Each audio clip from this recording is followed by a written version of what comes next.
we'll get started. I've got some things going here already. I put a can of Dr. Pepper. We're going to make a glaze for this particular recipe. So I've got some Dr. Pepper that's warming up in this saucepan here. So we'll get to that. But first we're going to talk about the actual ham itself. It's a spiral cut ham, and what has actually been done here is we scored it basically. So you basically make a diamond pattern, and then we have cloves, and the cloves are on the point of each diamond. So as this cooks, you're going to see why that's an important step when we start glazing it, that's going to kind of separate. So a couple things we're going to use. This setup here first is the V-rack with the drip pan. You can use this for all kinds of things, prime rib, different roasts.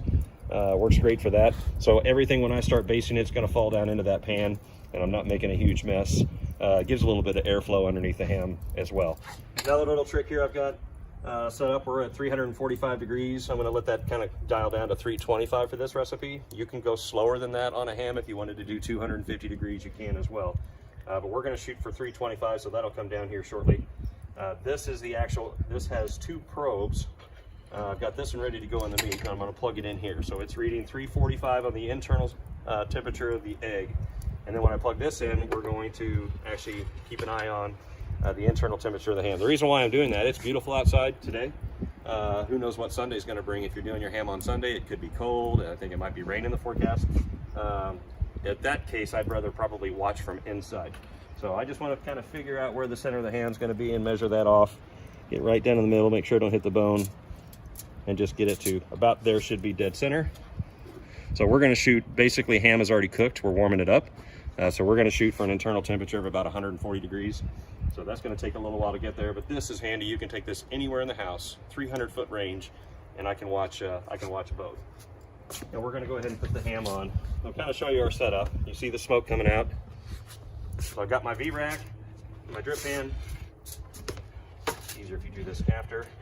So you know exactly where you want your wire to go. I'm going to get that center right in the middle there. You can see we've got our convector, our smoke. We're running at 320, shooting for 325 degrees.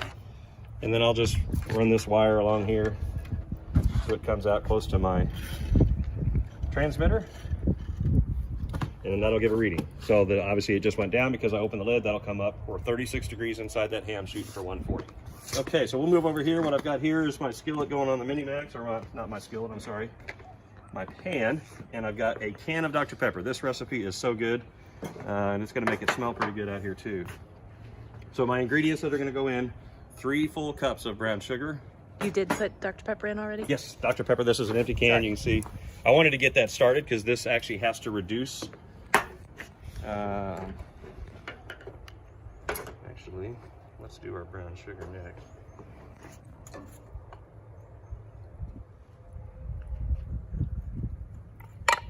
It's a lot of brown sugar.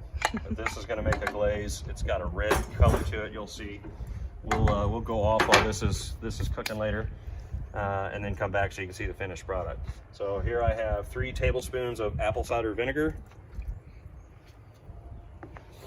and then a half a cup of spicy brown mustard.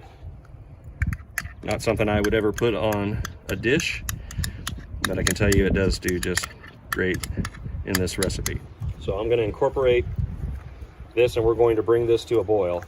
Incorporate all this mustard, and the brown sugar kind of melts down, and we'll reduce it. We'll cook it for about 20 minutes, and it'll get pretty thick. We'll remove it from the heat, and then what I like to do, I think on her recipe it calls for 2 hours. After 2 hours, it's an oven recipe, by the way. If you look it up, it's going to tell you how to do it in the oven at 325. Why do it in the oven when you can come outside and do it on the egg, is the way I look at it. So she recommends 2 hours before you start basting.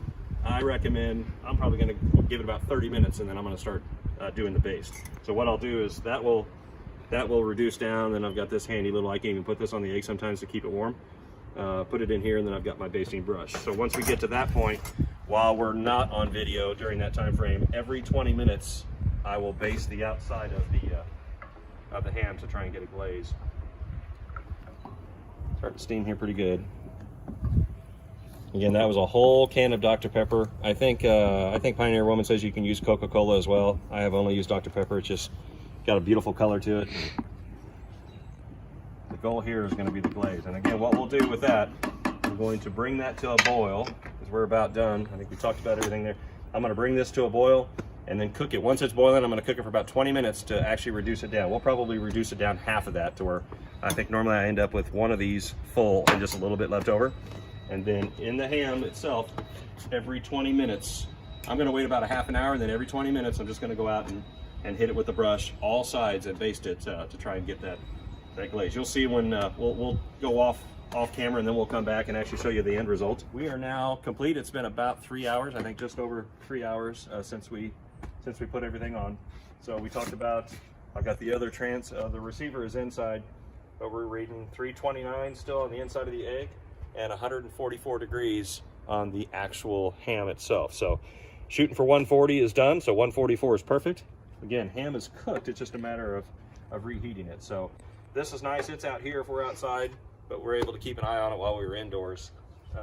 And the ham is now finished. So we'll go ahead and pull that off. I did want to show, because we showed you how to make the glaze earlier. We still have plenty of this left over. I don't know if you can see how that thickens up.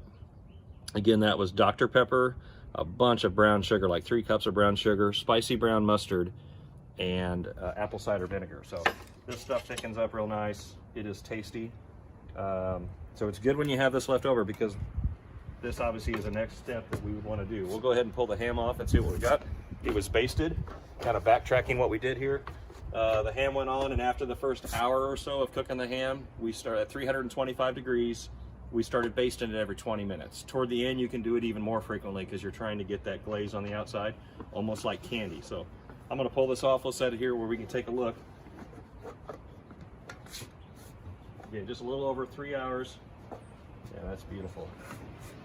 So we've got our V-rack here with our drip pan that kind of caught all those drippings. Makes clean up a real breeze. We'll get both sides there. You can see where we scored it. Now again, this is a spiral cut ham, so it's already sliced. I prefer the other style ham where it's all complete, and actually we normally do the entire ham. We love the leftovers, but that is a thing of beauty. You can brush it down one more time. You can take your glaze, just since you weren't here for this part, kind of see when you put this stuff on, it goes on real nice and thick. And I would probably do this right before you bring it inside. And this stuff is just tasty. This point in time, what I would do is take it inside, let it cool for just a minute, and then remove the ham from, we'd go ahead and remove it from here, carve up all the slices. I would put it on a serving platter with all the slices ready to go for our guests. And then use that sauce and kind of pour that over so that it's on every slice of ham when they pull it off. So there's our completed glazed Easter ham.